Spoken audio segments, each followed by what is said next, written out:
Rajshahi medical college হাসপাতালে একসঙ্গে ৫ সন্তানের জন্ম দিলেন মেরিনা আক্তার।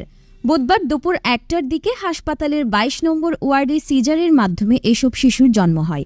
রাজশাহী মেডিকেল কলেজ হাসপাতালের গাইনি বিভাগের বিভাগীয় প্রধান অধ্যাপক ডক্টর শাহিদার তত্ত্বাবধানে রয়েছে নবজাতক ও তাদের মা মেরিনা। হাসপাতাল সূত্রে জানা গেছে, সদ্যজাত নবজাতক ৫ জনই ছেলে সন্তান। বর্তমানে তারা সুস্থ রয়েছে এবং মাকেও পর্যবেক্ষণে রাখা হয়েছে। এর আগে দুপুর ১২টায় মেরিনাকে প্রসব ব্যথা নিয়ে রাজশাহী মেডিকেল কলেজ হাসপাতালের জরুরি বিভাগে নিয়ে আসেন পরিবারের সদস্যরা। এই সময় জরুরি বিভাগের কর্তব্যরত চিকিৎসক হাসপাতালের ২২ নম্বর ওয়ার্ডে ভর্তির নির্দেশ দেন। এরপরই একে একে সিজারের মাধ্যমে ৫টি সন্তান জন্ম দেয় মেরিনা। পারিবারিক সূত্রে জানা গেছে, মেরিনা আক্তারের বাড়ি নওগাঁর বদলগাছের শ্রীরামপুর এলাকায়। তার স্বামীর নাম আব্দুল মজিদ, তিনি মালয়েশিয়ার প্রবাসী। এর আগেও মেরিনার ২টি কন্যা সন্তান জন্ম দেয়, একজনের নাম সুমাইয়া, অপরজনের নাম সুরাইয়া। এরই মধ্যে মেরিনা ও মজিদের ঘরে যুক্ত হল নতুন ৫ সন্তান। মেরিনা